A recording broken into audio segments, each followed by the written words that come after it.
Mushoku Tensei, Reencarnação do Desempregado. Volume 24. Capítulo 1. Uma reunião estratégica. Estava na sala de reuniões dos escritórios da corporação Orsted, diretamente oposto ao próprio Orsted. Sentados ao meu lado estavam Eris, Roxy, Sylphie e Zanoba. Roxy era encarregada de tomar notas. E é basicamente isso, disse eu. Em meu relatório, resumi nossa sequência de descobertas. Primeiro, tínhamos encontrado Giz e o Deus do Norte Calma, o terceiro. Orsted parecia estar de bom humor quando contei que os encontramos no reino de Beiril. Ele não disse nada, mas senti que ele queria me dizer, bom trabalho. Esse bom humor inflou o restante do meu relatório. Mas no momento em que disse, nós encontramos Ruigerd, seu rosto se transformou em uma tempestade. Se foi algo que eu disse, acrescentei. Não conseguia descobrir se ele estava irritado ou não. Ele estava me encarando. A atmosfera estava tão pesada que me arrepiei. Recuperei a compostura rapidamente, mas não pude deixar de sentir uma certa ansiedade, pois não tinha ideia do motivo da tristeza de Orsted. Após uma longa pausa, ele disse, o Deus Ogro também está no reino de Beiril. O Deus Ogro vivia na Ilha Ogro, a leste do reino. Você disse que o Deus Ogro poderia facilmente se voltar contra nós, certo? Eu não tinha esquecido. Estava apenas confirmando. Em um dos ciclos passados, o Deus Ogro dessa geração se tornou um discípulo. Talvez isso significasse que a localização de Giz era uma armadilha. Também era possível que Giz estivesse tentando recrutar o Deus Ogro. Não obteria respostas para esse tipo de pergunta em uma sala de reuniões. Teria que ir lá e descobrir. Como já estávamos em uma reunião, decidi usar o tempo para alinhar todos. Com tudo isso em mente, disse eu, gostaria de discutir nossa estratégia daqui para frente. Certo. Temos todas as peças necessárias por enquanto. Não acho que possamos evitar ou adiar nossa ida ao reino de Beiril, disse eu, iniciando minha apresentação estratégica. Não posso afirmar com certeza que esta não é uma armadilha de Giz, e, por extensão, do Deus Homem. Mas, com Giz sempre nos escapando, quem sabe quando teremos outra chance de pegá-lo? Talvez não haja uma oportunidade melhor. Embora seja lamentável que não tenhamos localizado o antigo Deus da Espada, Galfalion, ou o segundo Deus do Norte, ainda gostaria de ir ao reino de Beiril. O que você acha? Não tenho objeções, respondeu Orsted. A Toff já estaria agindo com base nas informações sobre a localização de Giz, independentemente do que eu fizesse. Eu não tinha perguntado a ela como planejava chegar ao reino de Beiril, mas levaria um tempo para chegar lá. 1 mês ou 2, talvez mais. Eu precisava ir ao reino de Beiril não apenas para me encontrar com ela, mas também para garantir que os locais tivessem tempo para se preparar para sua chegada. Tenho 4 objetivos, continuei. Encontrar Giz e eliminá-lo. Encontrar o Deus do Norte Calma, o terceiro, e recrutá-lo. Encontrar Ruigerd e recrutá-lo. Encontrar o Deus Ogro e recrutá-lo ou eliminá-lo. Vou lidar com eles, bem, nessa ordem. Está bem para você, senhor? Suponho. Se dependesse de mim, teria ido ver Ruigerd o mais rápido possível, mas suponho que o Deus do Norte tinha que vir primeiro. Quanto ao Deus Ogro, talvez fosse mais fácil simplesmente colocá-lo no caminho de Atof enquanto ela cruzava o oceano. Provavelmente aconteceria de qualquer maneira se eu os deixasse por conta própria. Eu nem sabia como entrar em contato com Atof, agora que pensava nisso. Eu configurei um tablet de contato no Forte Necrois como meio de comunicação, mas foi só isso. Talvez estivesse tudo bem adiar a preocupação com isso até que Atof aparecesse.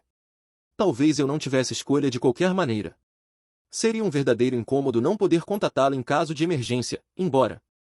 Se parecer que as forças de Giz são superiores às nossas, vou pedir reforços. Meu inimigo me aguardava no reino de Beiril. Poderia ser uma armadilha. Se chegássemos e todas as forças de Giz estivessem lá, mas o próprio homem estivesse ausente, eu seria o menino que gritava lobo. Era uma daquelas coisas que estava fadada a acontecer ocasionalmente, mas poderia prejudicar a confiança que todos esses países depositavam em nós. Não acho que será tarde demais para pedir reforços se esperar até encontrá-lo, disse eu. Primeiro, verificaria, inimigo? Presente. Batalha? Ligada. Então chamaria meus aliados. Esse jeito era mais seguro. Se terminássemos repetidamente seguindo o mesmo processo, encontramos Giz, meus aliados se reúnem, Giz escapa, todos vão para casa, meus aliados eventualmente parariam de aparecer. Tudo isso teria sido em vão. Gostaria de configurar círculos de teletransporte para quando precisar convocar meus aliados. O reino de Beiril era apenas uma pequena nação, mas ainda possuía 3 grandes cidades. A capital de Beiril, a segunda cidade de Irelil e a terceira cidade de Erulil. Colocarei nas proximidades de cada uma das cidades. Olhei para Roxy. Não há muitas pessoas que podem desenhar círculos mágicos com precisão, mas minha magnífica professora, com sua incrível previsão, desenhou vários pergaminhos de círculos de teletransporte exatamente para este propósito. Um aplauso, por favor. Uma ovação retumbante se fez ouvir. Uma chuva de confetes caiu sobre o palco onde Roxy estava, microfone na mão. Quando ela acenou para seus fãs, reunidos no hall de todo mundo, muitos deles desmaiaram. Pelo menos, foi assim que tudo se passou na minha mente. Estou enviando pessoas para os vizinhos do reino de Beiril para vigiar as principais estradas. Usaremos a banda mercenária de Rukwag Sharia. Linie e Porcena fariam isso, com Aisha ajudando também. Depois de bloquear as possíveis rotas de fuga, caçarei Giz. Então, assim que encontrá-lo, chamarei os reforços. Vamos derrotá-lo. O principal era confirmar que ele estava lá. Depois disso, seria apenas uma questão de impedi-lo de escapar até que nossas forças chegassem. Felizmente, o reino de Beiril era cercado por florestas, montanhas e oceanos. Não fazia fronteira com muitos outros países. Quando Kishirika usou o olho do demônio para encontrar Giz, ela também sentiu o Deus-Homem. Isso significava que o Deus-Homem provavelmente também sentiu ela, então era possível que Giz já tivesse fugido. Como ele disse em sua carta, ele poderia até fugir pelas florestas contanto que tivesse um companheiro. Bloquear as principais estradas era mais para o meu próprio conforto. Entendo, disse Orsted. Então quem cuidará dos círculos mágicos? Devemos dividir a tarefa. Uma pessoa para cada círculo. Isso não é arriscado demais? Objetou Sylphie. Quero dizer, eles vão atrás de você, certo, Rude? Sim, respondi com um aceno. Supondo por um momento que a carta de Giz fosse confiável, ele disse que estava atrás de mim. Não era difícil imaginar que correria direto para uma armadilha se saísse sozinho. Ou ele poderia jogar para dividir e conquistar. Graças à pulseira de Sir Orsted, posso evitar a vigilância do Deus-Homem. Giz e o Deus-Homem não podem me detectar, Sir Orsted ou qualquer pessoa próxima a nós. Provavelmente, Giz recorrerá a métodos analógicos para tentar me localizar, mera coleta de informações. Por isso vou me disfarçar e colocar o círculo mágico rapidamente antes que ele me pegue. Armadilha ou não, seria melhor eu não divulgar minha presença, daí o disfarce. Só seria uma questão de tempo até ser exposto se Giz me procurasse, mas pelo menos poderia evitar ser cercado e eliminado assim que chegasse ao país. Desde que a sorte estivesse do meu lado e tudo corresse bem, eu seria aquele que pegaria Giz de surpresa. Se não houvesse armadilha, isso significava que nem Giz nem o Deus-Homem previram ser vistos pelo olho do demônio de Kishirika. Se isso não fazia parte do plano deles, Giz provavelmente fugiria a menos que seus negócios no reino de Beiril não pudessem esperar. Ele poderia ficar até o último momento possível para tentar terminar o que quer que fosse antes que eu chegasse. Se ele se disfarçasse para me atrasar, ganharia algum tempo antes de ter que fugir. Não haveria desvantagem para ele. Talvez valha a pena fazer uma diversão se você quiser permanecer escondido, Rude Roxy sugeriu. Uma diversão. Em outras palavras, faria eles pensarem que eu suspeitava de uma armadilha e decidi não ir ao reino de Beiril. Eles seriam enganados se dispusessem a isca e pegassem apenas peixes pequenos, em vez do grande peixe que esperavam. Uma diversão? Você tem um plano específico em mente? Roxy assentiu. Eu tenho. Que tal um de nós ir para o Santuário da Espada? A rainha Ariel disse que ela mobilizaria reforços sempre que você precisasse. Isso incluiria Ghislaine e Isolde, certo? Essas duas conhecem bem as pessoas do santuário e devem se sair bem numa luta. O atual Deus da Espada não serve ao Deus-Homem, se o que você nos disse estiver correto. Acho que encontrar alguém lá que possa nos ajudar e trazê-lo de volta pode funcionar. Nina, a Rei da Espada, por exemplo. Nina. Eris tinha tentado pessoalmente trazê-la para o nosso lado. Ela não era um substituto para o Deus da Espada, mas dado que podia enfrentar Eris, ela seria um trunfo. Ela parecia realmente concentrada em algo quando a visitamos pela última vez, no entanto. Era difícil dizer se ela viria. Oh. Tudo bem, então eu irei, disse Sylphie. Eu confiava em Sylphie para lidar com essas negociações. Ela era, de certa forma, conhecida de Nina, Isolde e Ghislaine. Além disso, se Sylphie fosse, isso por si só serviria como uma distração. Ela já havia tido bebê, então não havia muito valor em matá-la, mas ela ainda poderia ser um alvo. O Deus-Homem sabia muito bem quem eu mais queria manter a salvo. Se minhas esposas se separassem, poderia ser mais difícil descobrir a minha localização. A única coisa que me preocupava. Você está preocupado com o perigo? Perguntei. É um risco, Roxy admitiu. Mas dado que sabemos onde está Giz, acho que o risco deve ser mínimo. Ela tinha um ponto. E certamente, depois de se dar ao trabalho de recrutar seus aliados, Giz não ia deixá-los serem pegos um a um. Podíamos assumir que eles estariam onde Giz estava. A menos que, era isso que eles queriam que eu pensasse. O Deus Homem sabe o que você mais valoriza, Rude. Se formos, isso deverá servir como uma distração, disse Roxy, como se tivesse lido minha mente. Espere um minuto. Isso não estava tornando meu plano meio insano? Eu ia montar círculos de teletransporte no reino de Beeril e depois chamar minhas forças. Chegar a cada um desses locais levaria meio dia, se não um dia inteiro. Isso não facilitaria que me eliminasse? Isso parecia o início de uma guerra total. Era a parte da história em que os aliados divididos começam a ser eliminados? Desde que vim para este mundo, aprendi que as coisas não acontecem como na ficção. Ainda assim, eu não gostava disso. Na verdade, estou começando a repensar isso. Recuei. Talvez essa estratégia tenha sido um erro. Oh, Rude, Roxy suspirou. Ela conseguia ver que eu tinha perdido a coragem. Ouça. Quando os aventureiros entram em um labirinto, eles planejam para que não haja baixas. Todo mundo faz o melhor que pode, e isso aumenta a probabilidade de voltarem para casa vivos. Até agora, tudo o que conseguimos contribuir foi ficar em casa e cuidar das crianças. Sylph e eu certamente não podemos competir com você e Ares numa luta. Agora, eu acho que nos usar no campo aumentará a probabilidade de todos voltarem para casa vivos. Probabilidade. Ela estava certa, era tudo uma questão de probabilidade. Nada é nunca 100% certo. Mesmo quando você tenta ficar seguro e protegido, acontecem coisas que você nunca imaginou. Os planos podem falhar por causa de circunstâncias que você nunca sonhou.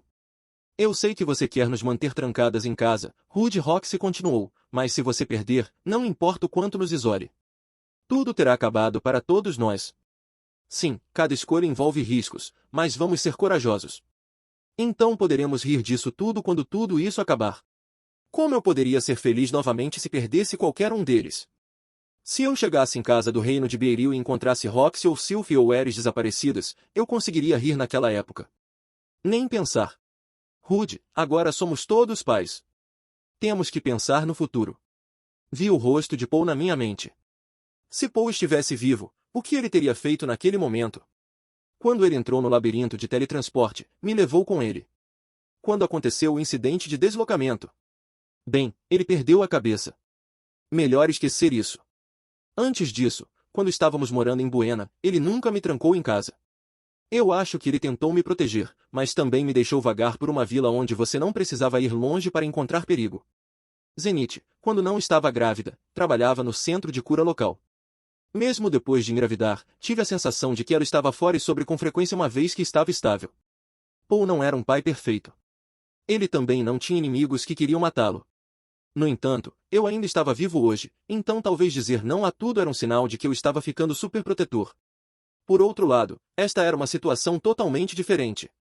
Sim, Roxy está certa, Sylph concordou. Vamos correr o risco.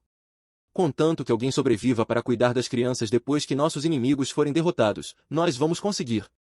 Sim. Eris disse depois de um tempo. Eu não conseguia dizer se ela estava realmente acompanhando a conversa até então, mas ela concordou com Sylph. Zanob e Orsted ficaram em silêncio enquanto discutíamos sobre a família, mas tenho certeza de que eles se manifestariam se alguma parte da conversa lhes parecesse ultrajante. Certo, vamos seguir com isso, eu disse. Alguma objeção? Nenhuma. Tínhamos nosso plano. Eu esconderia minha verdadeira identidade, e então nos dividiríamos para procurar por Giz. Uma vez que o encontrássemos, cortaríamos suas rotas de fuga para impedi-lo de escapar, esperaríamos por nossos reforços, então, o eliminaríamos. Então, próximo na pauta. Detalhamos as especificidades do plano. Após a discussão, definimos as seguintes equipes. Equipe para impedir que Giz escape para um país vizinho, Aisha, Linia, Porcena, e o restante da companhia mercenária. Equipe cria uma diversão buscando Nina no Santuário da Espada, Sylph, Ghislaine, Isolde. Equipe Cidade Capital, Zanoba, Julie, Jindir. Equipe Segunda Cidade, Rudeus. Equipe Terceira Cidade, Ares, Roxy. Cada equipe montaria um círculo de teletransporte e depois partiria em busca de Giz e do Deus do Norte. Sylph seguiria o plano que discutimos. Zanoba se concentraria em obter informações. Ares e Roxy lidariam com o Deus Ogro. Estava certo de que Ash estaria à altura do desafio liderando a equipe encarregada de cortar as rotas de fuga de Giz. Minha tarefa própria envolveria Ruiger. Ouvi dizer que ele e o Deus Ogro compartilhavam uma longa história. E então, havia o terceiro Deus do Norte, Kalman, que partiu para o reino de Beeril com uma sincronização perfeita. O vínculo entre Ruiger e eu era profundo. Não tinha escolha a não ser dividir minhas forças, pois não tinha ideia do que Giz estava tramando. Seria melhor manter a comunicação entre todos nós e permitir que o plano se mantivesse flexível. Aqueles de nós que partiam para o reino de Beeril começariam imediatamente. Quanto mais esperássemos aqui, mais provável seria que Giz cobrisse seus rastros. Já tinha passado pelo trabalho de encontrar Kishirika para que ela localizasse Giz, não queria passar por isso de novo. Sylph partiria um pouco depois. Ariel disse que me enviaria reforços imediatamente, mas ela tinha seus próprios assuntos para cuidar. Não era como se Ghislaine e Isolde chegassem no instante em que chamássemos. Julie, Jindir, Linia, Porcena e os mercenários tinham suas próprias tarefas. Estava arrancando-os de suas vidas, mas este confronto decidiria tudo. Tinha que ser feito, não importava o custo. Era esta uma oportunidade ou uma armadilha? Talvez fosse um pensamento otimista, mas agiria como se fosse a primeira opção. Comuniquei o plano a Ariel e Cliff via tablet de contato. A resposta de Ariel veio de imediato, dizendo: estou enviando reforços o mais rápido possível, mas ainda não havia nada de Cliff. Ao contrário de Ariel, que mantinha seu tablet em seus aposentos, todas as comunicações com Cliff passavam pelo ramo de Miles da banda mercenária. Eu podia esperar atrasos. Alguma dúvida? Perguntei, olhando em volta. Ninguém levantou a mão. Eu estava um pouco preocupado com Zanoba. Com base nas informações que tínhamos, estava priorizando a terceira cidade por sua proximidade com a Ilha Ogro e a segunda cidade porque era perto do local onde Ruiger foi visto. A capital tinha mais pessoas, poderia ser o lugar mais perigoso. Jinjer era um agente de inteligência experiente e Zanoba um guerreiro formidável, mas ele era fraco contra a magia de fogo. Cuidado, Zanoba, eu disse. Estarei em guarda. Mas, por minha parte, estou mais preocupado com a loja. Oh, agora que você mencionou. Em teoria, a loja e a fábrica poderiam funcionar sem um chefe.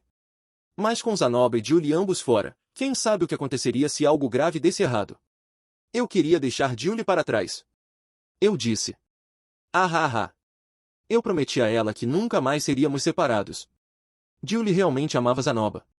Eu tinha que me perguntar como Zanoba se sentia, talvez fosse mútuo. Eu realmente não podia fazer uma pergunta tão pessoal. Zanoba tinha um jeito com as mulheres, como se as mantivesse à distância. Se algum dia tivessem um filho, eu nunca deixaria de lembrá-lo disso. Seu lolicon sujo. Não era meu lugar comentar à margem antes que algo acontecesse, no entanto. Ares, você está bem? Sim. Ares não parecia feliz. Acho que ela queria ir comigo. Infelizmente, se ela fizesse isso, não haveria ninguém para proteger Roxy. Além disso, quando Ares e eu estávamos juntos, chamávamos atenção. Ares não fazia operações secretas. É por isso que a coloquei com Roxy, a segunda mais notável. Elas seriam como a equipe de diversão. Não gosto disso, você indo sozinho, disse Ares. Razoável. Eu também estava preocupado comigo. Não tinha certeza se conseguiria evitar perfeitamente a atenção de Giz e coletar informações. Giz era um mestre da inteligência. A menos que eu jogasse isso com cuidado, ele me teria assim que eu visse que alguém estava procurando por Ruiger e o Deus do Norte Kalman. Se isso acontecesse, ele desapareceria antes que eu pudesse alcançá-lo. Além disso, nunca saiu nada de bom quando eu trabalhava sozinho. Tenho algo planejado, disse a ela. Você vai ver. Talvez devesse ter encontrado mais algumas pessoas que pudessem ajudar com a inteligência nos últimos 6 meses. Bem, não vale a pena ficar remoendo isso. O que está feito, está feito. E quanto a você, Sir Orsted? Se possível, eu apreciaria se você pudesse ficar aqui e cuidar dos tablets de contato, proteger minha família. Coisas do tipo. Depois de uma pausa, Orsted disse, muito bem. Muito obrigado. Orsted estaria tomando conta da casa, então. Ele chamava muito a atenção para ser um bom espião. Eu talvez precisasse dele em algum momento, mas ainda era infinitamente preferível que ele ficasse aqui até que a batalha começasse. Depois ele poderia se juntar à luta. Ainda havia coisa com sua magia, então não podia esperar que ele liderasse uma batalha ou algo assim. Ele era mais um último trunfo.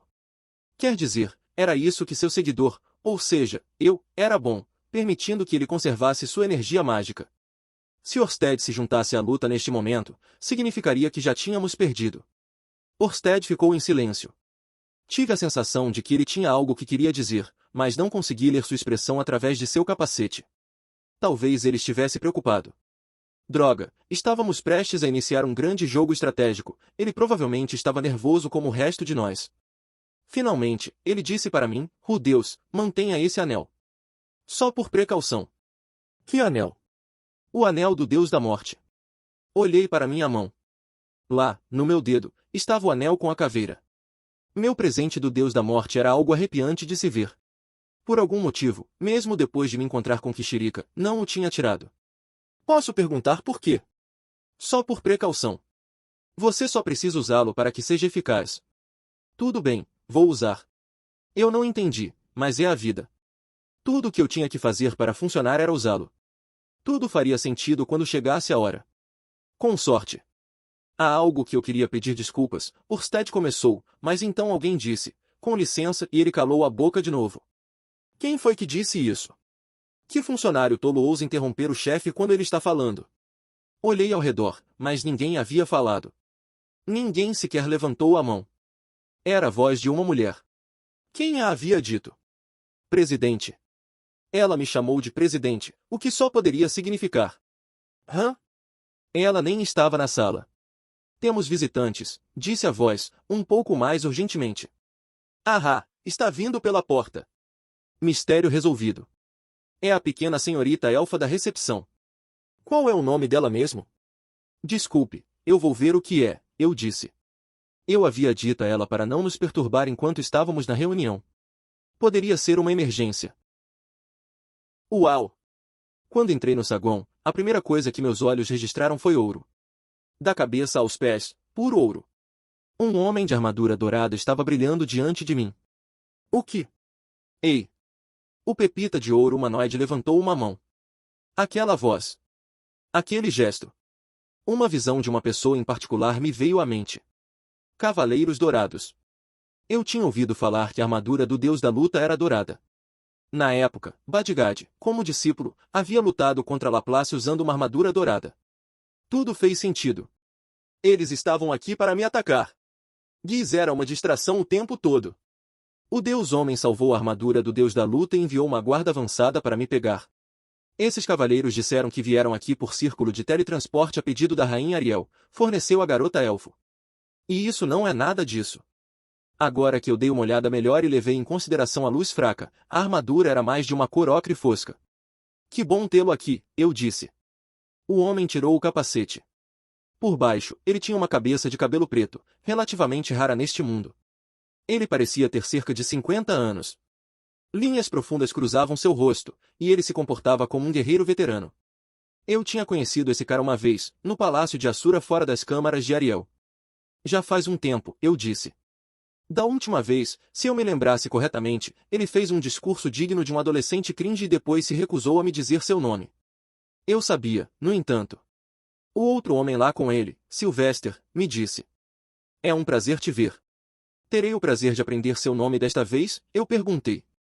Ele deu um riso que parecia implicar que agora não era o momento certo, mas ele me faria o favor. Sou Chandler von Grandor, cavaleiro a serviço da Rainha Ariel. Um prazer, muito obrigado. Eu sou o Deus Greira.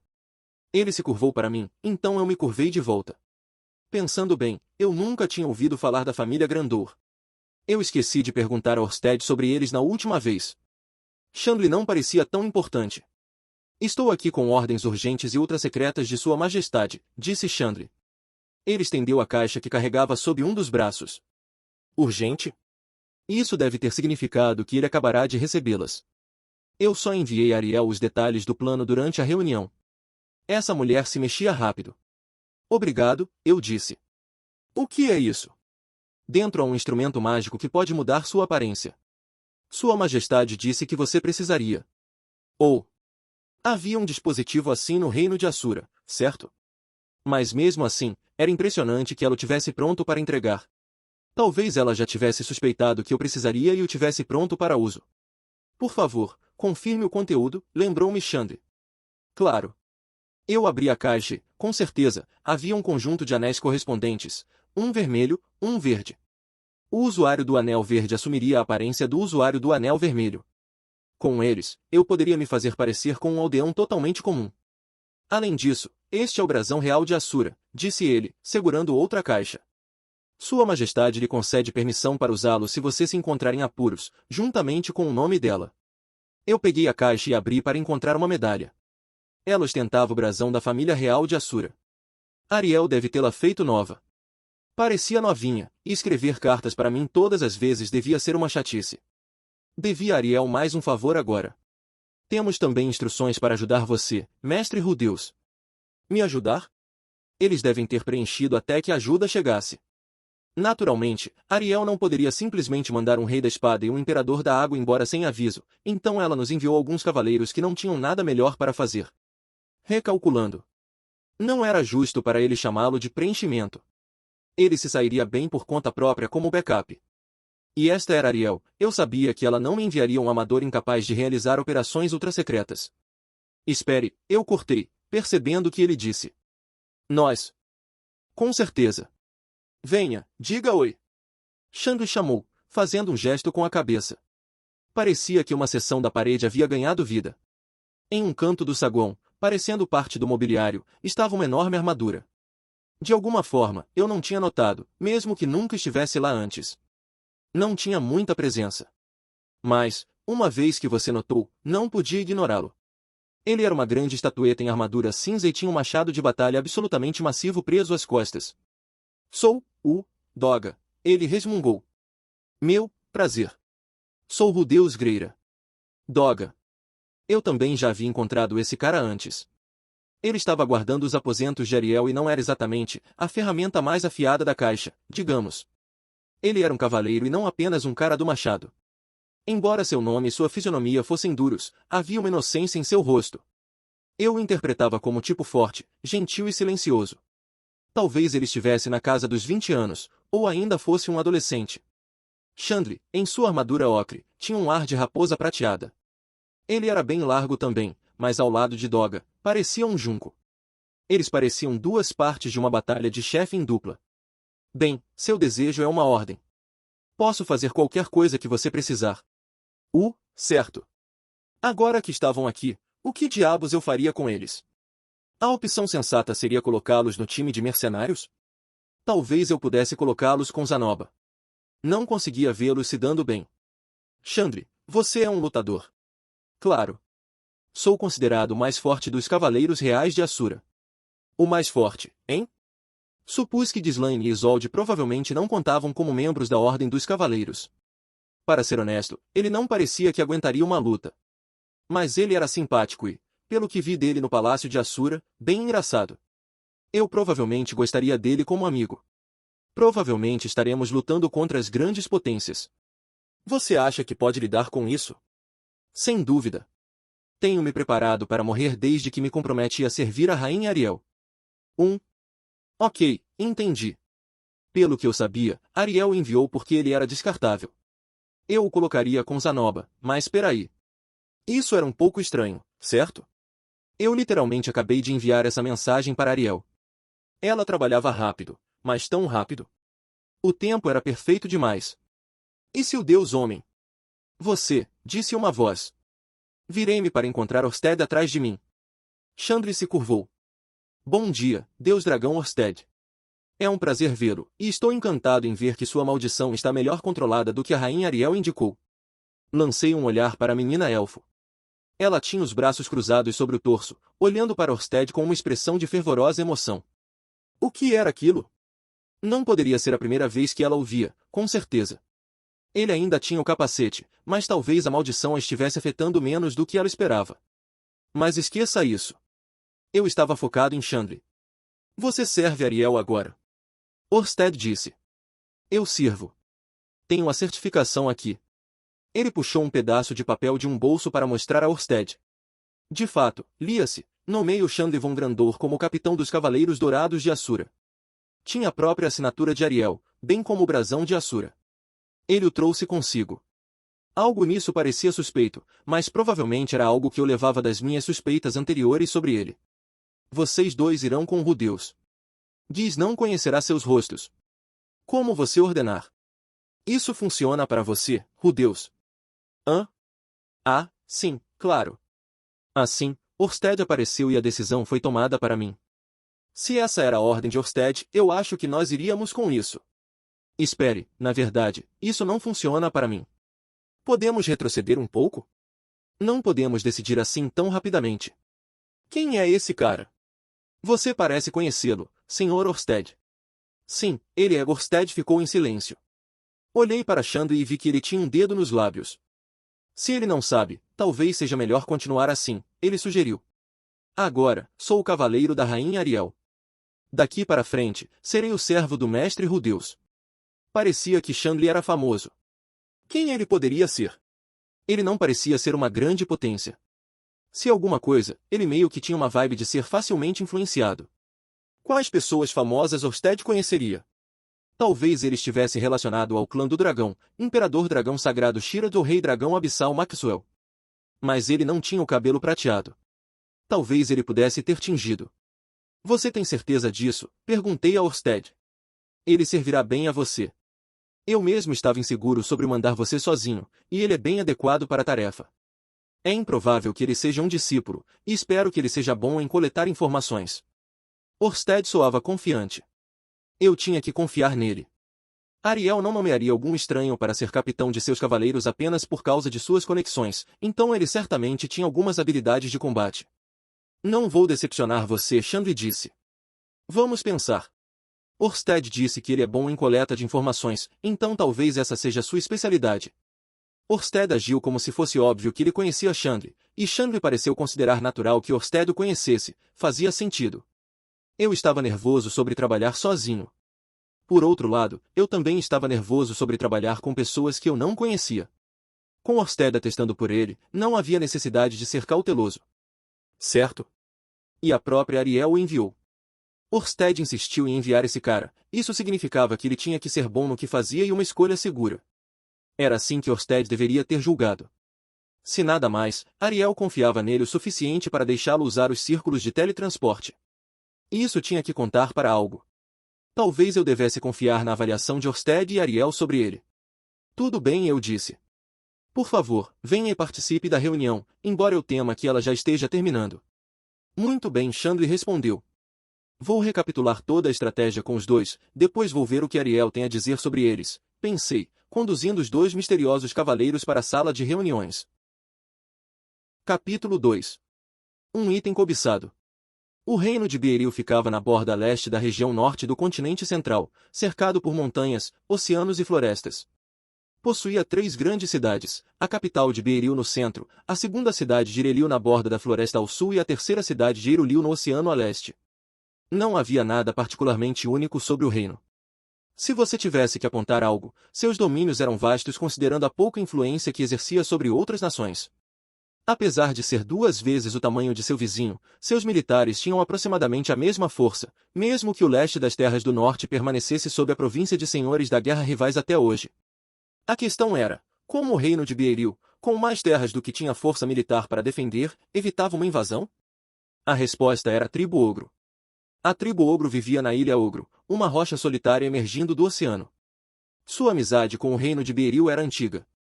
Há muito, muito tempo. Na verdade, foi após o fim da Guerra de Laplace e a fundação do Reino de Beeril, então de 50 a 100 anos atrás, no máximo, de qualquer forma, naquela época, a tribo Ogro na Ilha Ogro e o clã humano na borda das terras do norte mantinham-se isolados. Os ogros interagiam um pouco com os humanos que viviam na costa, mas definitivamente não andavam pelas cidades humanas como se pertencessem lá. A tribo Ogro tinha um problema. Eles estavam sob ataque da tribo oceânica. Os ogros eram um povo guerreiro e seu orgulho os fazia relutar em se render a invasores, mas a força da tribo oceânica era muito grande. Os ogros caíam um após o outro, e estavam condenados a serem exterminados ou tornarem-se escravos da tribo oceânica. Foi quando um grupo de aventureiros veio em seu socorro. Os aventureiros tinham ouvido rumores de que havia tesouros na Ilha Ogro. Eu não sabia nada sobre eles individualmente, mas seu líder era um humano e havia 4 deles. Provavelmente um cavaleiro, um cão, um macaco e um fazão. É assim que a história vai, certo? De qualquer forma, eles chegaram sonhando com tesouros e prontos para lutar. O que encontraram foi a tribo ogro em situação desesperadora. A invasão havia reduzido seus números e seus guerreiros estavam cobertos de feridas frescas. As mulheres viviam com medo e as crianças nunca sorriam. Ao ver isso, os aventureiros foram preenchidos com um desejo ardente de pôr fim a isso. Eles prometeram ali mesmo ajudar a tribo ogro. Juntamente com os guerreiros da tribo, eles se aventuraram no labirinto onde a tribo oceânica tinha sua sede. Após uma luta brutal, de vida ou morte, eles mataram o chefe da tribo oceânica. Mas pagaram um preço alto. Todos os aventureiros humanos foram mortos, exceto o cavaleiro que os liderava. Vendo este cavaleiro humano lamentando seus camaradas caídos, o deus ogro entendeu que deviam uma dívida. Ele jurou sua amizade eterna ao cavaleiro e prometeu que a tribo ogro viria em seu auxílio quando ele precisasse. Foi quando a chocante verdade veio à luz. O cavaleiro era na verdade um príncipe da recém-emergente nação do outro lado do mar. O príncipe voltou para casa. Quando se tornou rei, fez um tratado com a tribo ogro prometendo proteção mútua. Desde então, o clã humano e a tribo ogro viveram juntos em harmonia. Pelo menos, essa é a lenda da fundação do reino de Beiril. Deixando de lado por agora o quanto disso realmente aconteceu, o ponto é que o reino de Beiril estava sob a proteção da tribo ogro. Apesar de ter mais território do que podia defender e terras inférteis, sobreviveu sem sofrer invasões estrangeiras. Isso é tudo que vale a pena saber sobre o lugar, sinceramente. Estávamos a caminho de uma de suas cidades, a segunda cidade de Irelil. Éramos três: Chandri, o autodenominado Cavaleiro de Ariel em sua armadura cor de ocre, Doga, seu subordinado em sua armadura cinza, e eu. Usei o anel mágico que os dois trouxeram para alterar minha aparência e vesti a armadura mágica versão 2 melhorada, com uma armadura de placa por cima. Também tinha um dispositivo mágico desenvolvido por Roxy na parte de trás da versão 2. Se eu liberasse energia mágica enquanto pressionava um botão na minha cintura, o pergaminho correspondente a esse botão seria automaticamente ativado. Eu tinha 10 pergaminhos no total, 5 para cada mão. Não ter que pegar cada pergaminho um de cada vez era mais conveniente, mas os pergaminhos eram grossos, e eu os tinha dobrados e amarrados nas minhas costas como uma mochila, prontos para serem usados. Isso adicionou algum volume. Parecia que eu estava prestes a decolar como um foguete, então o batizei de pergaminho vernier. Foi a segunda invenção de Roxy, depois da metralhadora. Vestindo a armadura mágica, o pergaminho vernier e uma armadura de placa, com uma capa cobrindo tudo, me fazia parecer enorme. Eu tinha mais de 2 metros de altura e estava coberto de armadura. O disfarce perfeito. Minha história era que eu era um guerreiro do estilo Deus do Norte, viajando e trabalhando como guarda-costas. Eu tinha vindo a estas partes sem nenhum motivo em particular e apenas casualmente perguntei se havia algum cara forte por perto. Visualmente, era para parecer que Chandler era nosso líder, com 2 grandalhões o seguindo. Meu nome falso era Cry. Viajaríamos de carruagem. Agora, eu era apenas um dos 3 cavaleiros sacudindo na parte de trás de uma carroça. Todos nós estávamos em armaduras pesadas. Claro, era fácil nos identificar, mas a composição do nosso grupo não era tão incomum ao ponto de atrair atenção. Não se via muitas pessoas em armadura na cidade mágica de Sharia, mas no reino de Beiril, passamos por várias pessoas com trajes semelhantes. Certo. Enquanto estamos em trânsito, vamos nos familiarizar com meus outros 2 companheiros, certo? Primeiro, temos Xande von Grandor, capitão dos Cavaleiros Dourados de Assura. Ele costumava ser um mercenário itinerante.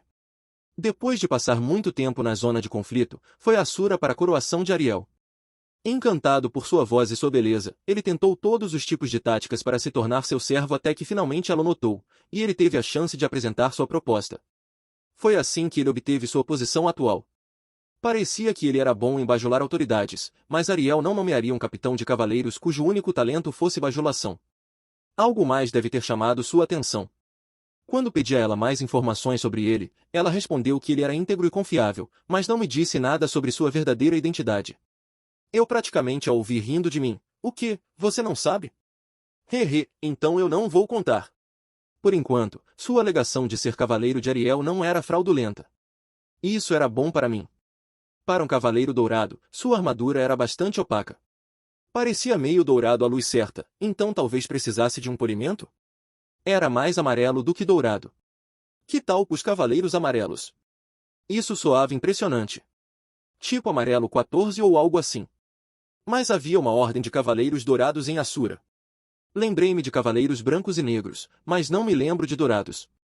A ordem foi criada após a coroação de Sua Majestade, explicou Chandri. Nosso dever oficial é servir como guarda-costas da Rainha Ariel, mas vamos a qualquer lugar e realizamos qualquer tarefa que Sua Majestade nos dê.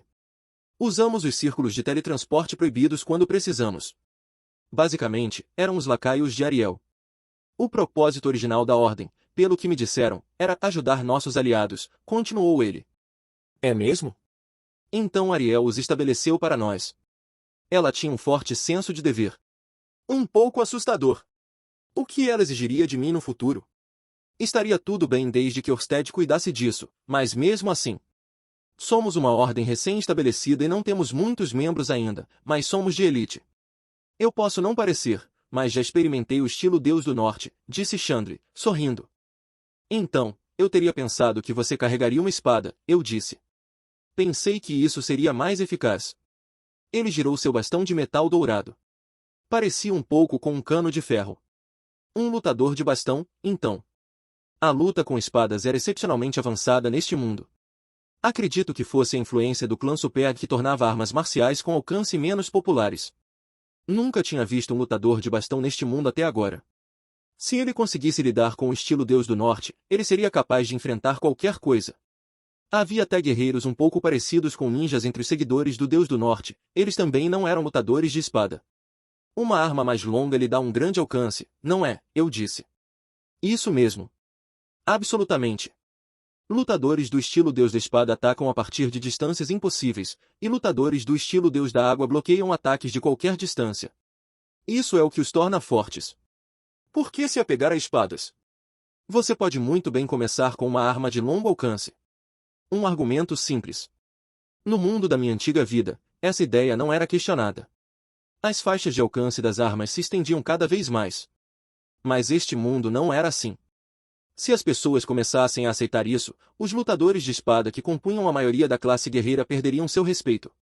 A força de um lutador de espada era que, em um mundo onde a magia de cura podia reparar feridas instantaneamente e era usada por criaturas difíceis de matar que vagavam pelas regiões selvagens, eles podiam derrubar um inimigo com um único golpe.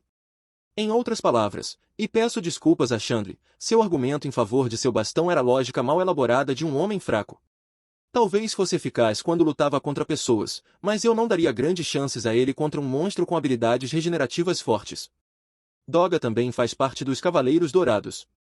Houve uma longa pausa. Em seguida, Doga disse, Doga não tinha um sobrenome. Ele era da região de Donati do reino de Asura. Ele começou como soldado no exército Asura, guardando os portões da capital. Chandri, na época nomeado como capitão dos Cavaleiros Dourados, viu seu potencial e o recrutou. Você é responsável pelo recrutamento, então, eu disse.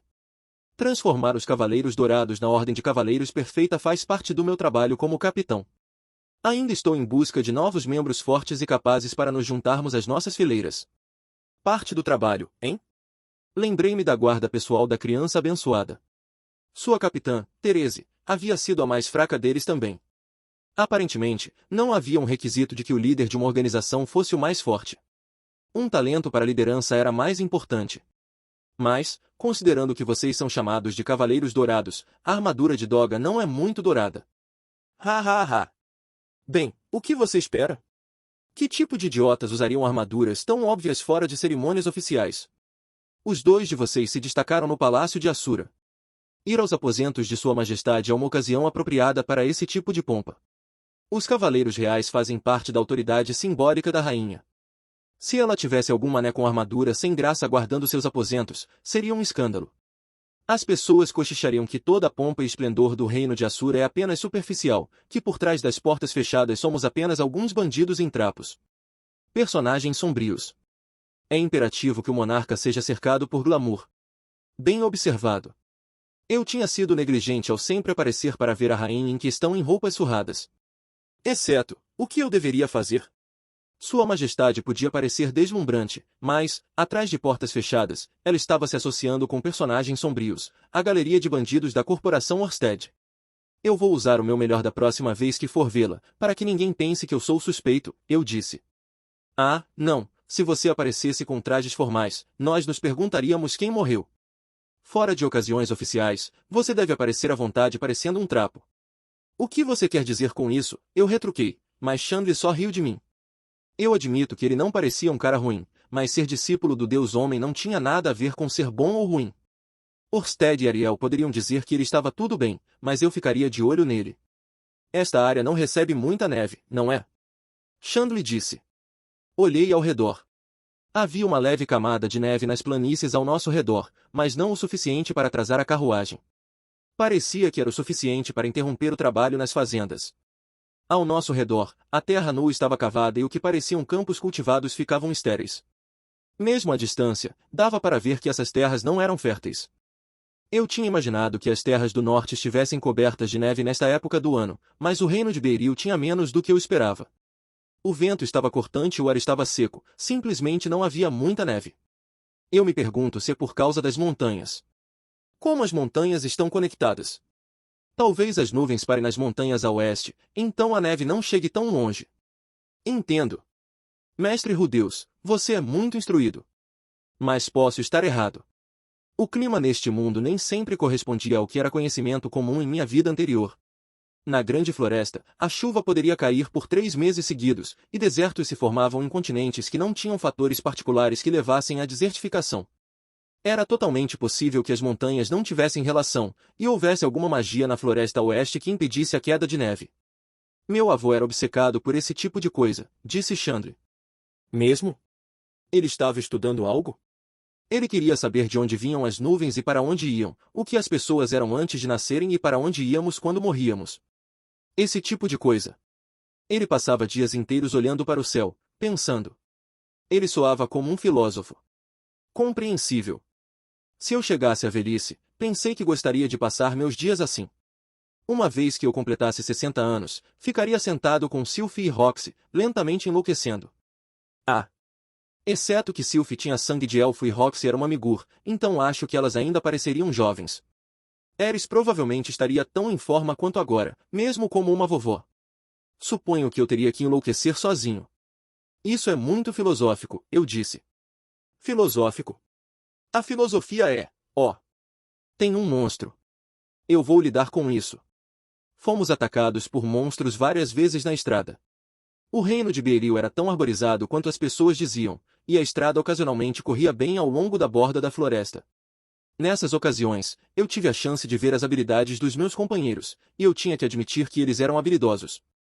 Chandler era ágil, com técnica de mestre, e um único golpe do gigantesco machado de Doga derrubava seus oponentes.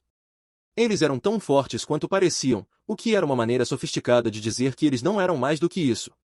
Ainda assim, eram pelo menos espadachins de nível avançado. Eles seriam um fardo em uma luta contra grandes poderes, mas não atrapalhariam na estrada. Pouco depois de chegar a essa conclusão, chegamos à segunda cidade de Irelil. À primeira vista, a segunda cidade de Irelil parecia com qualquer outra cidade. Estava cercada por uma parede, com barracas de mercadores alinhadas na entrada. O layout favorito deste mundo.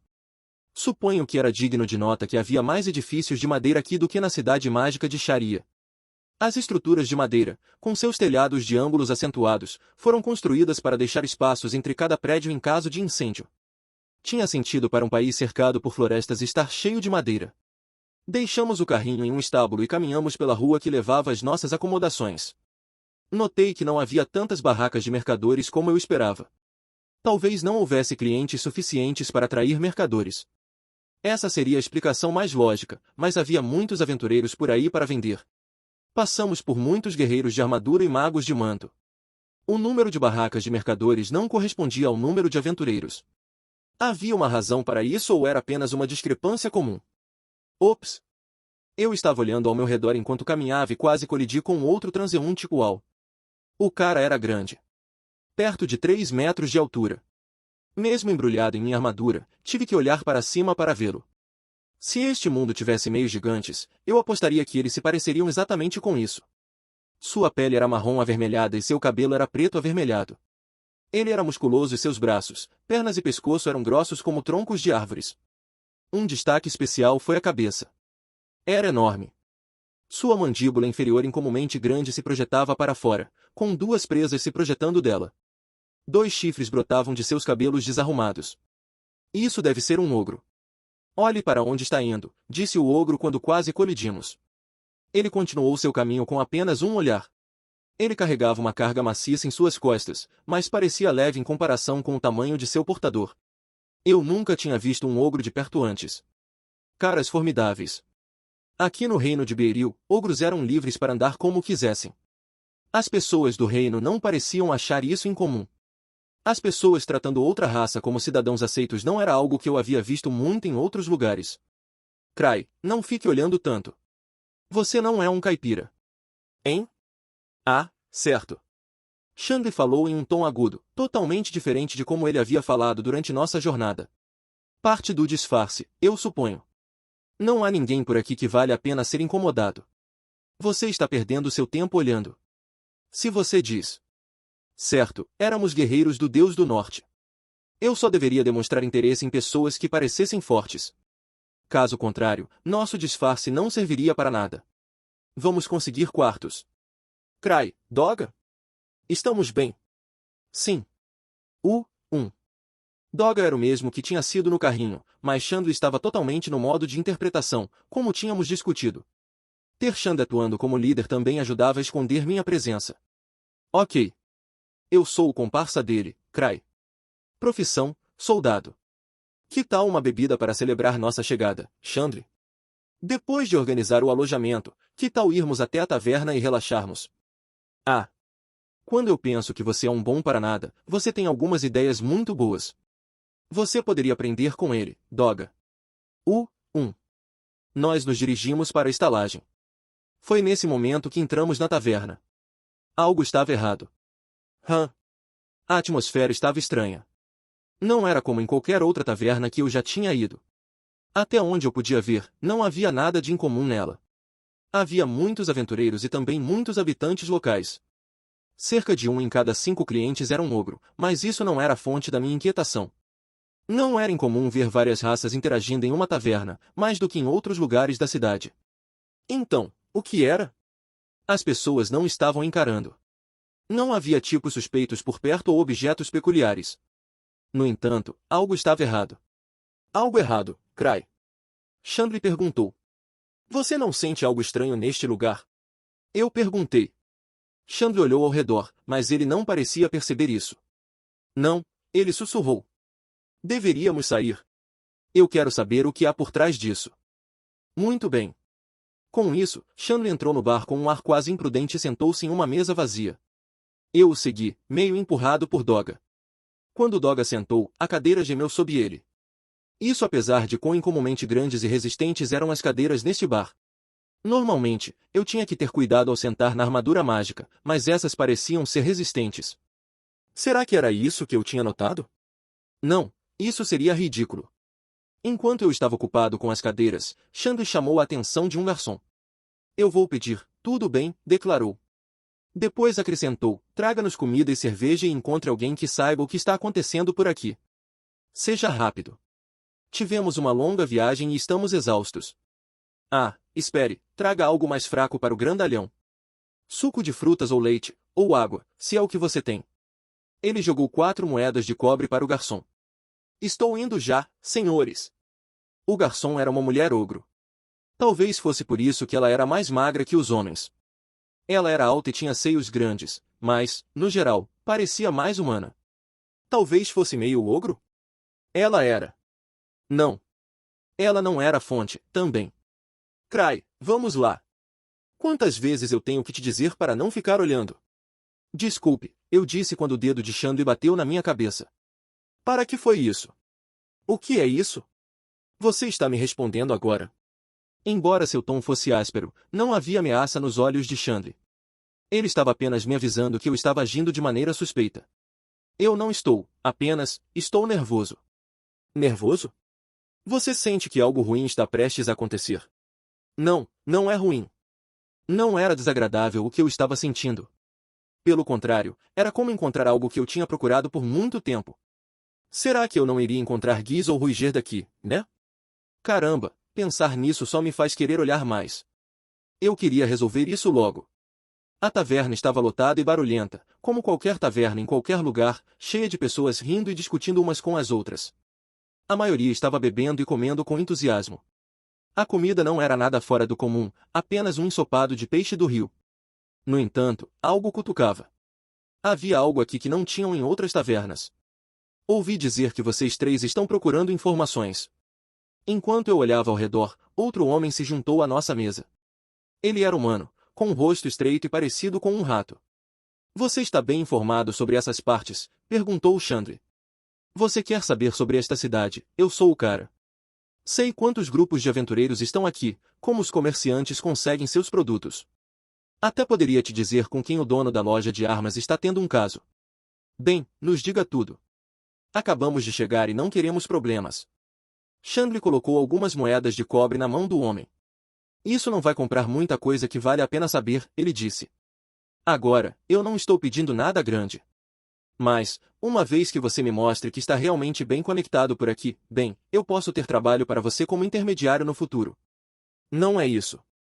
Chandri direcionou a última pergunta para mim, então eu assumi um sorriso de quem não se importa. Eu estava com a cara de um temível mercenário Huquag, então deveria ter sido bem ameaçador. Nossa, que susto, murmurou o informante, inclinando-se para longe de mim. Ele se voltou para Chandri e disse, tudo bem, o que vocês querem saber? Eu quero saber quais são os costumes por aqui. Território, geografia, com quem eu não deveria me tornar inimigo. Ah, e se há algo acontecendo que possa levar a trabalho? Está bem. Não perguntamos sobre Giz imediatamente. Não adiantaria sermos muito ansiosos. Éramos apenas guerreiros, vagabundos nos passando por mercenários. Um pequeno demônio não tinha nada a ver conosco. Até agora, não há regras rígidas quanto aos costumes. Você pode viver nesta cidade desde que siga a lei. Ah, só tem uma coisa, tem muitos ogros. É melhor você tomar cuidado de como age perto deles. Os humanos neste país são amigáveis com eles, então mesmo que você seja um devoto seguidor de Miles ou algo assim, é melhor manter quaisquer insultos à tribo dos ogros para si mesmo. O que aconteceria se eu os insultasse? As pessoas não vão vender para você, pousadas não vão te dar quartos. A dona deste lugar é uma ogro. Você pode ser banido das instalações ou servido com comida podre. A tribo dos ogros eram vizinhos queridos. Qualquer insulto à tribo dos ogros era sentido mais profundamente pelos humanos do que pelos próprios ogros. Mesmo em Shirone, havia muita tolerância para outras raças, mas elas ainda eram segregadas. As pessoas não viviam misturadas como faziam aqui. Quanto à geografia.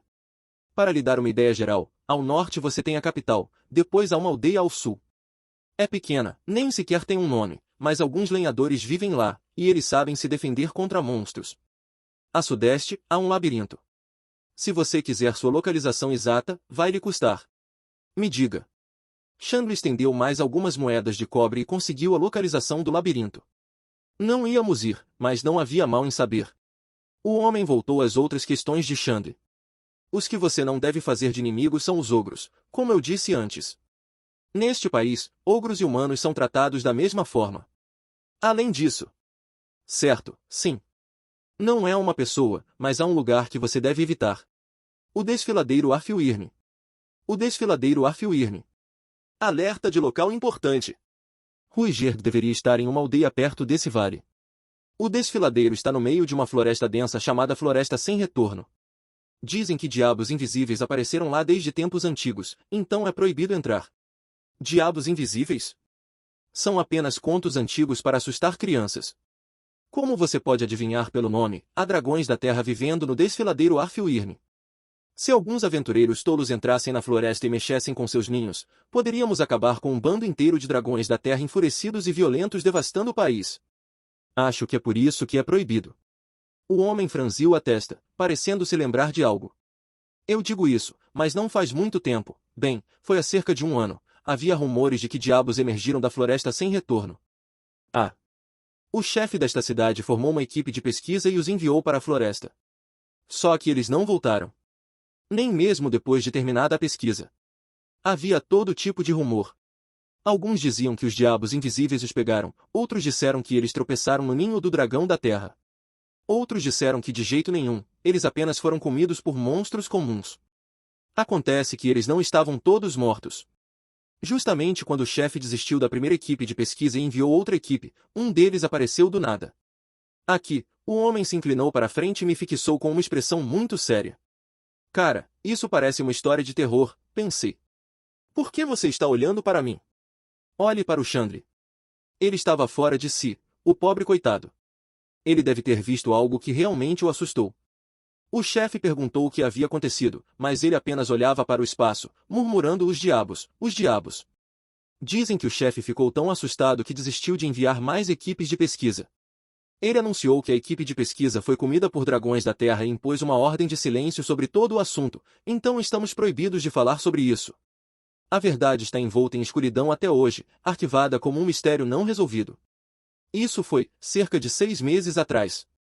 Nossas respirações se prenderam em nossos peitos enquanto o homem continuava com sua história.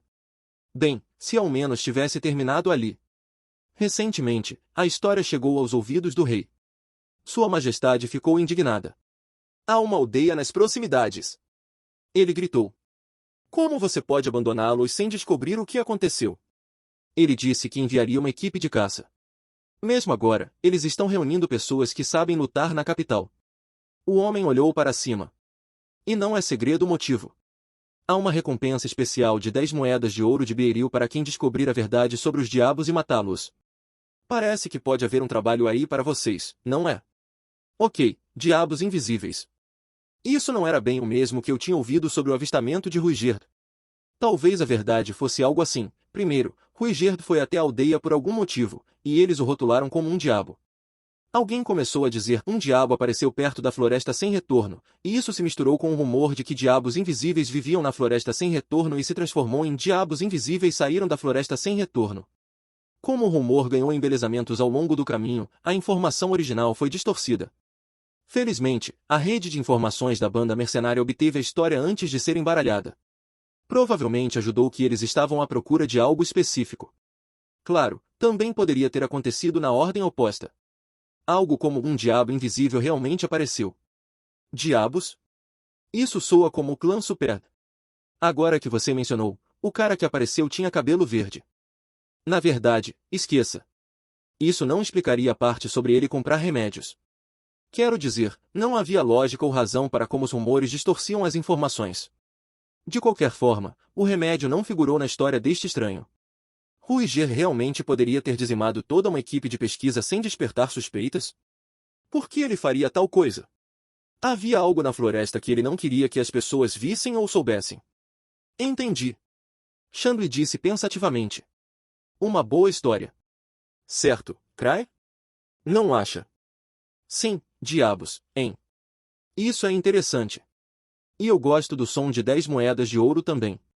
Eu respondi vagamente, minha cabeça cheia de outras coisas. Eu precisava ir para aquela floresta. Com todas essas informações saindo, eu não podia acreditar que Ruigerd não estava envolvido. Você disse que quem matar os diabos recebe a recompensa, então isso significa que quem chegar primeiro vence, certo? Todos vão em grupos, mas não somos aventureiros. Vamos querer apoio se formos atrás. Bom ponto. Chandler me deu um olhar conspiratório. Talvez ele possa encontrar alguém para nós. Tudo bem, meu amigo bem informado. Aqui está a taxa para o seu próximo trabalho. Ele colocou outra pilha de moedas de cobre na frente do homem. Encontre-nos um ladrão. Eu quero alguém com muitas habilidades de aventura. Quanto mais habilidade em descobrir informações, melhor. Não importa se eles não são muito combativos, temos isso resolvido. O pagamento. Vejamos. Ah, que seja. Se você encontrar alguém, envie-os para nós e resolveremos os detalhes. Está com prazo? Bem, desde que estejamos a tempo para o grupo de caça. Isso ainda está longe, certo? 1 mês. Tudo bem, digamos daqui a 10 dias, neste bar. Isso funciona para você. Você tem um acordo. O homem pegou as moedas e rapidamente as esvaziou em seu bolso. Então ele se levantou abruptamente um momento depois ele se foi, desapareceu no bar lotado. Nada mal, Chandler. Tínhamos aprendido sobre a floresta e conseguido uma pista para caçar guis. Ok, não conseguimos perguntar sobre o Deus do Norte, mas isso não se encaixou naturalmente na conversa. Gostaria de aprender a fazer isso sozinho um pouco mais. Você é bom nisso, eu disse a ele. Minha esposa tem um talento para esse tipo de negociação. Aprendi naturalmente observando-a. Um homem casado. Realmente tinha que ter certeza de trazê-lo em segurança para casa, então. Caramba, mantenha-se no personagem. Eu limpei minha garganta. E agora? Temos que esperar ele voltar, mas eu não quero apenas sentar por 10 dias. Que tal fazermos uma pequena excursão? Ei, Doga, há algum lugar que você quer ir? Lenhadores. Bem, então. Que tal fazermos um pouco de reconhecimento e pararmos na aldeia ao sul? Chandler sugeriu. Agimos como se estivéssemos decidindo aqui e agora, mas já tínhamos decidido ir à aldeia ao sul tínhamos 10 dias. A aldeia estava a apenas um dia de distância. Amanhã de manhã eu montaria um círculo de teletransporte e um tablet de contato, e depois iríamos para a aldeia. Amanhã ou no dia seguinte, entraríamos na floresta, depois passaríamos 5 ou 6 dias procurando. Depois disso, voltaríamos, encontraríamos nosso informante e ouviríamos o que ele tinha sobre Giz. Então, relataríamos os resultados de nossa investigação pelo tablet. Aqui estão. Espero que eu não tenha feito vocês esperarem. Era a mulher ogro com nosso pedido, ensopado de peixe e cerveja. Ela colocou um copo de algum líquido escuro na frente de Doga, presumivelmente não alcoólico. Não parecia muito apetitoso, mas eu estava curioso. Pediria um gole daqui a pouco. Agora, estávamos em uma missão urgente, então eu não planejava ficar bêbado, mas não beber em um bar também chamaria a atenção. Eu teria uma única bebida. Tudo bem, pessoal, para o nosso grande sucesso. Chandler brindou. Saúde! Saúde! Levantei meu copo para o deles e dei um gole. A bebida era rica e queimava ao descer, mas o retrogosto era suave. Bleg! Doga cuspiu o líquido preto. Ele estava tossindo e engasgando. Ei! As pessoas ao nosso redor se viraram para olhar enquanto Doga tossia, deitado na mesa. Desesperadamente, coloquei a mão em suas costas e murmurei um feitiço de desintoxicação. Doga apenas olhou para o chão, uma linha de saliva pendurada de sua boca. Ei, aguente firme. Merda, o que eles fizeram ele beber? Veneno. Eu sabia, senti que algo estava errado, eu sabia que havia algo errado. Mesmo que eu ainda não tenha certeza do que é.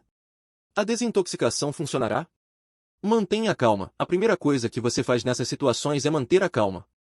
Primeiro, preciso saber que tipo de veneno ele bebeu. Que diabos você deu a ele? Chandler exigiu, virando-se para a garçonete. Me desculpe muito, ela exclamou. Forçando-me a ficar calmo, alcancei o copo de Doga e, hein? Não conheço esse cheiro? Seu amigo é humano? Pelo tamanho dele, achei que fosse um ogro. Sinto muito mesmo. Só me diga o que você deu a ele. Mergulhei o dedo no líquido e o provei. Assim, eu conheci aquele sabor. É uma bebida feita de feijões. Muito popular entre os ogros, mas é muito forte para os humanos, então nós a diluímos para vocês. Eu realmente sinto muito. Não é veneno? Bem, pode ser, se os humanos beberem demais. Mas não um único gole. Droga! Doga! Ei, Doga! Você está me ouvindo? Chandler estava agitado, mas eu já havia recuperado minha compostura. Pensando bem, esse era o cheiro que estava pairando pelo bar desde que entramos. Provavelmente estava no ensopado de peixe também. Era isso que parecia estranho. Eu sabia o que era a bebida. Era verdade, era venenosa se você bebesse demais, mas Doga só tinha tomado um gole, e ele cuspiu a maior parte. Ele poderia não se sentir bem depois, mas não haveria consequências duradouras. Mergulhei o dedo no líquido novamente e provei. Sim. Isso mesmo. Eu reconheceria em qualquer lugar. Isso é shoyu. Capítulo 3. Uma pessoa procurada. Vamos recapitular. Eu, Deus, peguei meu dinheiro e comprei uma garrafa de shoyu na hora. Seguimos em frente. No dia seguinte, fomos aos arredores da segunda cidade de Ireliu, montamos um círculo de teletransporte e uma tabuleta de contato, e então nos dirigimos para a aldeia onde Ruiger havia sido avistado. A aldeia estava a meio-dia de viagem de Ireliu, situada perto da Ravina Arfilirme no reino de Bieiril.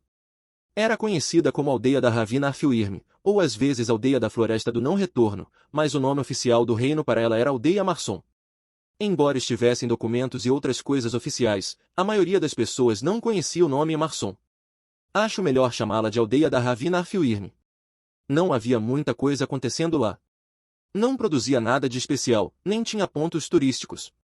Eles derrubavam árvores para cultivar vegetais no solo fértil ao redor da floresta, mas, ao contrário da aldeia Buena em Fitoa, as pessoas não se reuniam para viver lá com um propósito específico. As pessoas viviam lá há muito tempo, e haviam se integrado ao reino de Bieiril. A nação não vinha em primeiro lugar, as pessoas sim.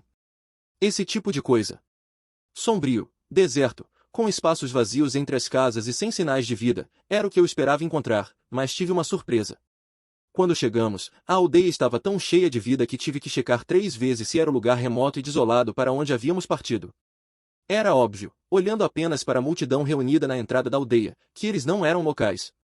Usavam armaduras e tinham espadas penduradas em seus cintos. Aventureiros? Mas não, aventureiros não tinham aquele ar perigoso sobre eles. Eram mercenários, ou talvez caçadores de recompensas. Chandri, você acha que todos estão tentando sair na frente? Após seu trabalho no bar ontem, além de como ele se saiu durante nossa viagem, decidi que podia confiar em Chandri. Até agora, eu não estava totalmente convencido de sua utilidade. Agora eu podia ver por que Orsted o colocou comigo. Eu queria sua opinião a cada passo do caminho nesse tipo de coisa. Doga, por outro lado, não era muito útil. Ele não estava nos atrapalhando ativamente, mas tive a sensação de que ele estava quase conseguindo acompanhar. Mas quem era eu para avaliar as pessoas? Ele provavelmente provaria sua utilidade de uma forma ou de outra. Não, eu presumo que eles estão sondando a área. Qualquer informação que você possa obter dá-lhe uma vantagem na linha de partida. Mas alguns deles provavelmente querem pegar o alvo antes dos outros começarem, certo? Talvez, mas não serão muitos. O reino está liderando esta caçada, então mesmo que você entrasse primeiro e matasse os demônios, você poderia não ser pago. Você tinha que seguir o processo adequado. Você se juntava ao grupo de caça, entrava na floresta ao lado dos cavaleiros do reino ou quem quer que eles estivessem enviando, descobria a verdadeira natureza dos demônios, os matava e depois confirmava que tudo estava bem. Somente após tudo isso você tinha uma chance de receber a recompensa. Se você entrasse junto com todos os outros, receber ou não a recompensa especial seria uma questão de sorte.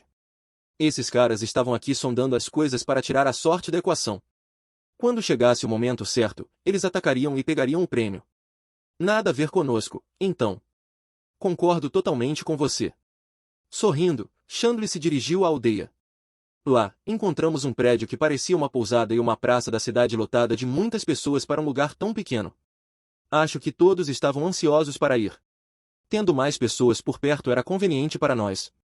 Nós nos misturaríamos à multidão e veríamos o que poderíamos aprender.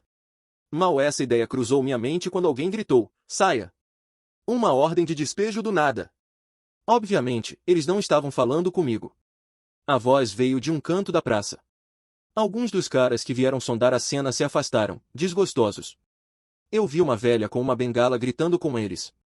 Saia e volte de onde veio. Nenhum demônio vai aparecer. Ele protege o povo da floresta. Quem quiser prejudicar o povo da floresta pode cair fora. Ela cambaleou para frente, apoiada em sua bengala, mas quando se aproximou da multidão de homens, começou a atingi-los com ela. De onde eu estava, ouvi o estalo da bengala. Velha estúpida! Ei, se acalme. Se causar problemas, os ogros. O homem que ela atingiu cuspiu no chão. Ele estava prestes a sacar sua espada de raiva, mas, contido por seu companheiro, ele se contentou em sair rapidamente da praça. A velha mulher não os perseguiu. Gritando, ela atacou os demais homens ali. Todos recuaram dela e depois se dispersaram. O que estava acontecendo? Depois de mandar todos embora, a velha, a droga, ela estava olhando para nós. Ela veio direto para nós, gritando, volte de onde veio. Sua bengala atingiu minha armadura com um estrondo. Não causou nenhum dano. Isso mesmo, pessoal, com uma armadura aprovada por Asura, vocês estão até protegidos contra ataques de avós ferozes. Você não deve perturbar a floresta. Ela continuou golpeando minha armadura. Quem são o povo da floresta? Quando o povo da floresta sai, os demônios vêm. Isso significava que o povo da floresta, quem quer que fossem, mantinha os demônios afastados? Os demônios e o povo da floresta são diferentes, então. Claro que são. Não fale deles juntos. Deixe, Cry, Shanley interferiu, tentando acalmar a situação. Ela pode nem estar em seu juízo perfeito. Ele tinha um ponto. Pessoas totalmente sãs não se aproximavam de estranhos e começavam a bater neles com um pau. Mas eu ainda queria ouvir o que ela tinha a dizer. Eu sou tão sã quanto eles vêm, e o povo da floresta é real. Quando eu era jovem, me perdi na floresta e eles me salvaram. E muito, muito antes disso, eles salvaram meu bisavô também. Quando eu era jovem tinha que significar pelo menos 20, até 30 anos atrás. Esta velha parecia ter pouco mais de 60 anos. E se ela fosse tão velha, a história sobre seu bisavô tinha que ser de cerca de um século antes disso. Ruigerd e eu nos separamos apenas 10 anos atrás. Poderia ser que Ruigerd não tivesse nada a ver com isso? Mas... o povo da floresta não são demônios. Por que vocês não conseguem ver? Por que tentam matá-los? Tolos! Tolos, voltem para casa. Todos, todos vocês, depois de bater sua bengala contra minha armadura por um tempo, a respiração da velha mulher ficou ofegante e ela caiu no chão. Por que você não nos conta o que realmente está acontecendo? Perguntei. Ruigerd pode não estar aqui, mas havia outra possibilidade. Um desses povos da floresta pode ser um amigo meu. Talvez na floresta encontrássemos outro sobrevivente da tribo Superd que estava procurando por Ruigerd. A velha mulher tinha sido totalmente possuída por sua fúria, mas uma vez que ela se acalmou um pouco, ela nos contou a história. A partir do que ela nos contou, não estava claro se o demônio em questão era Ruigerd ou outro Superd. No entanto, eu tive uma ideia de como os eventos no reino de Beeril levaram a isso. Desde antes do nascimento da velha mulher, uma raça conhecida como povo da floresta vivia na floresta da não-retorno. Eles raramente se aventuravam no mundo, mas muito, muito ocasionalmente, quando um aldeão se perdia na floresta ou entrava em conflito com um monstro e estava à beira da morte, eles apareciam e ajudavam. Nenhum dos aldeões, incluindo a velha mulher, sabia o que eles eram. Eles só tinham uma lenda para se guiar. Há muito, muito tempo, logo após o fim da guerra com o deus demônio, demônios invisíveis percorriam a floresta da não-retorno. Os demônios vinham para a aldeia ao anoitecer, roubavam crianças e gado e os devoravam. Os aldeões queriam parar os demônios, mas o que poderiam fazer contra um inimigo invisível? Eles passavam seus dias com medo. Foi quando o povo da floresta apareceu. Eles tinham uma proposta para os aldeões. Em troca de nos deixar viver na floresta, cuidaremos dos demônios. Mas vocês nunca devem contar a ninguém sobre nossa existência. Os aldeões concordaram, e o povo da floresta se afastou das profundezas da floresta. Como eles afastaram os demônios, os aldeões não sabiam, mas os demônios não saíram mais da floresta depois disso. Mesmo agora, o povo da floresta continuava a proteger os aldeões. Desde que eram muito pequenas, as crianças da aldeia ouviam que deveriam ser gratas ao povo da floresta e nunca falar sobre eles para ninguém. Terminando sua história, a velha mulher disse, é inimaginável que o povo da floresta perturbaria a floresta. Eu não sabia se algo do que ela nos contou era verdade. A maioria das lendas são apenas histórias. Vamos supor, apenas por argumento, que o povo da floresta era um Superd. O povo Superd tinha um terceiro olho na testa, uma espécie de olho demoníaco que lhes permitia detectar seres vivos. Monstros que não podiam ser vistos a olho nu não seriam problema para eles. Ocultando sua existência de forma inteligente, os Superd viveram em harmonia com os aldeões. Então, há meio ano, eles foram atingidos por uma tragédia. Uma praga ou lesão. Talvez uma grande horda de demônios invisíveis tenha aparecido, muitos para o povo da floresta enfrentar. Depois de todos esses anos de nunca se mostrarem, os Superd vieram para a aldeia comprar remédios. Ninguém se lembrava do comerciante exato que os vendeu, mas a história se espalhou. Algo suspeito saiu da floresta à luz do dia. Tenho certeza de que os aldeões estavam felizes em acomodá-lo. Se a história de buscar ajuda fosse verdadeira, é claro. De alguma forma, a história se torceu até se tornar a história que ouvimos na taverna ontem. Os demônios saíram da floresta. Eles devem ser expulsos. Como a história ficou tão confusa? Estávamos falando de eventos de um ano atrás, então suspeitar de Giz parecia pular para conclusões, mas... eu não ficaria surpreso se ele estivesse envolvido de alguma forma. O que importava era que eu tinha certeza de que havia Superd nas profundezas da floresta. Ao mesmo tempo, novas dúvidas surgiram. Por que eu não sabia? Eu estava procurando por Ruigerd. Todos sabiam que eu estava procurando. Todos. Isso incluía, por exemplo, Orsted com sua visão sobrenatural. Se havia Superd aqui por tanto tempo, então por quê? Por que eu não sabia sobre eles? A floresta da não-retorno estava quieta. As florestas neste mundo costumavam estar cheias de monstros. Isso dependia da concentração de magia, mas durante um dia na floresta, você encontraria pelo menos um. Especialmente treantes. Eles estavam por toda parte neste mundo, mas eram particularmente comuns nas florestas. As florestas podiam muito bem ser ninhos de treantes, já que você os encontrava com tanta frequência. Não havia sinal deles nesta floresta, no entanto. Estava realmente silencioso. Era pacífico e totalmente silencioso. Eu só conseguia perceber que havia pássaros e pequenos animais, mas era só isso. Era assustador, como caminhar por um pesadelo. Isso é arrepiante. A floresta também estava deixando Chandler inquieto. Sim. Dog estava calado. Ele não parecia perturbado. Ele não olhava ao redor de jeito nenhum. Caminhamos por um tempo em silêncio, indo mais fundo na floresta. Eu percebi cada vez menos animais à medida que avançávamos. Havia insetos e pássaros, mas não pequenos mamíferos. Continuamos a andar. As árvores ao nosso redor eram agora imensas, suas folhas densamente empacotadas bloqueando o céu. Na penumbra, fui acometido pela ideia maluca de que éramos as únicas coisas vivas aqui. Somente o ocasional canto de pássaro me fez sair desse estado de espírito. Comecei a me perguntar se, mesmo agora, demônios invisíveis estavam nos seguindo. Olhei por cima do ombro. Cada vez que isso acontecia, eu encontrava o olhar inocente de Doga e olhava para frente novamente. Era apenas minha imaginação, eu me dizia. Olha só! Meus olhos encontraram uma pedra no lado da estrada. Era um monumento para os 7 grandes poderes. Algum tempo atrás, eu não teria entendido nenhuma das marcações neste monumento. Eu reconheci praticamente todas elas agora. Como de costume, não houve mudanças nas classificações. Havia um novo deus da espada, mas a marca não havia mudado. Eu não esperava ver um desses aqui. Não é tão incomum. Monumentos para os 7 grandes poderes só aparecem em lugares onde a energia mágica é forte o suficiente. Oh, é verdade. Eu acho que eles são implementos mágicos. Impressionante que ele soubesse disso. Poucas pessoas sabiam que esse tipo de implemento mágico só podia ser instalado em lugares com alta concentração de energia mágica. Não era um segredo bem guardado ou algo assim, só precisava de um pouco de conhecimento. Vai escurecer em breve. O que você acha de acampar aqui? Boa ideia. Tudo bem, Doga, arrume lenha. 1. Acampamos para a noite perto do monumento.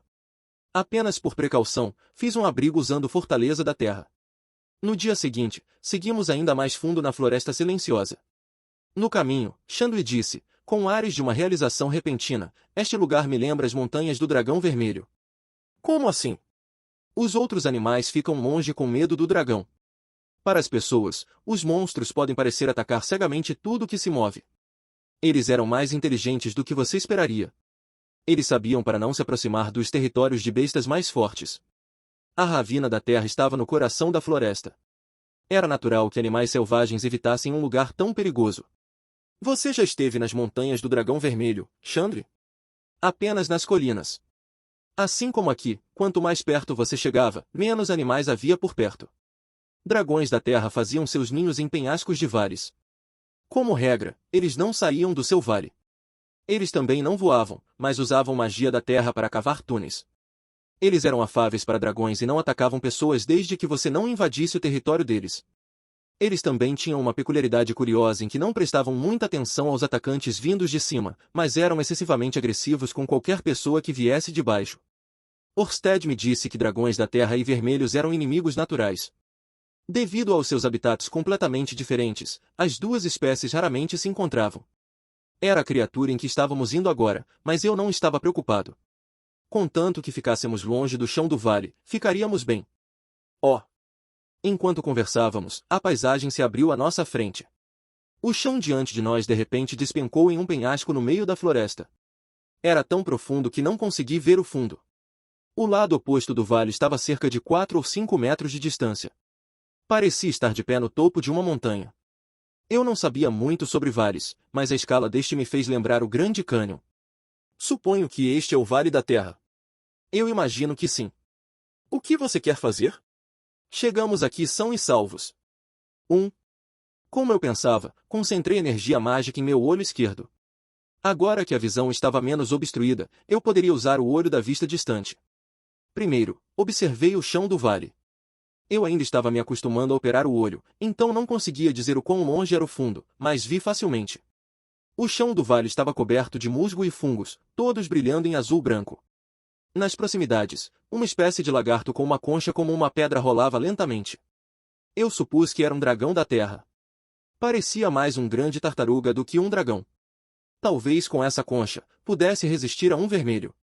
Podia dar ao luxo de não prestar atenção a qualquer coisa acima. Foco e vi que havia mais dragões da terra agarrados à face do penhasco.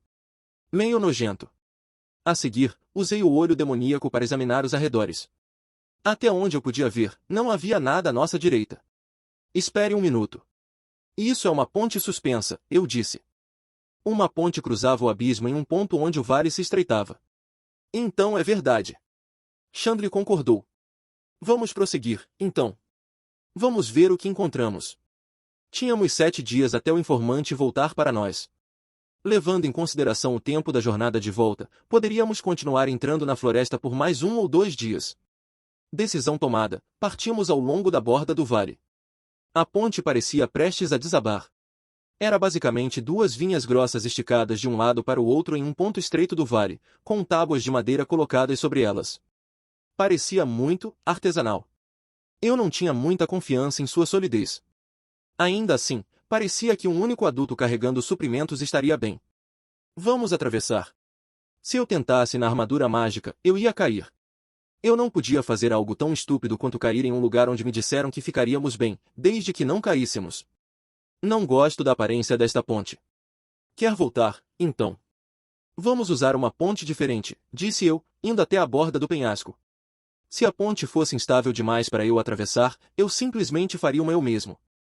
A magia fluiu da minha mão para o chão, invocando a terra. Reutilizei lança da terra para a tarefa. Forte o suficiente para me segurar sem problemas. Eu me concentrei nesse pensamento, imaginando uma lança grande o suficiente para alcançar o penhasco oposto. Uau! Chandler exclamou. Liberei a magia e a lança da terra se materializou. Ela se estendeu silenciosamente, em seguida, se cravou no lado oposto do vale sem fazer um som. Produzi mais 2 lanças. Para maior segurança, abri espaço suficiente para que 2 pessoas pudessem passar uma pela outra. Em seguida, coloquei tábuas por cima, feitas da mesma terra. Eram resistentes, se estendendo até o lado oposto. Terminei reforçando a fundação e a parte inferior da ponte com magia da terra. Não havia corrimão. Tudo bem, nos viraríamos. Incrível, disse Chandler, avaliando meu trabalho. Eu tinha ouvido histórias, mas nada assim. Deixei-me saborear o elogio por um momento, mas ainda não podia relaxar. Eu não sabia nada sobre construção de pontes. Não precisava passar por iterações ou algo assim antes de pisar nela, mas se parecesse provável que falhasse sob o peso da armadura mágica, eu teria que refazê-la. Pegue uma corda. Prendi uma a uma árvore próxima e, então, caminhei cautelosamente sobre a ponte. Eu pareceria o rei de todos os idiotas se tivesse caído, mas ela resistiu sob mim. Adicionando reforço aos pontos que pareciam estruturalmente fracos enquanto avançava, caminhei pela ponte. A corda acabou ao longo do caminho. Liguei a corda que Xande carregava e conseguimos chegar ao outro lado com aquilo. Cada corda tinha cerca de 50 metros, então, dado que 2 mal tinham sido suficientes para atravessar, a ponte tinha que ter cerca de 100 metros. Mesmo aqui, onde o desfiladeiro se estreitara, ainda era um longo caminho. Certo. Prendi a corda a uma árvore, e então, sinalizei para o outro lado do desfiladeiro. Chandler e Doga partiram em um ritmo tranquilo, segurando a corda. Os 2 de uma vez. Eles não estavam preocupados que a ponte pudesse desabar? Talvez eles confiassem em mim. Se caíssem, eu teria que agir rápido para ajudá-los. Apesar das minhas preocupações, ambos chegaram com segurança.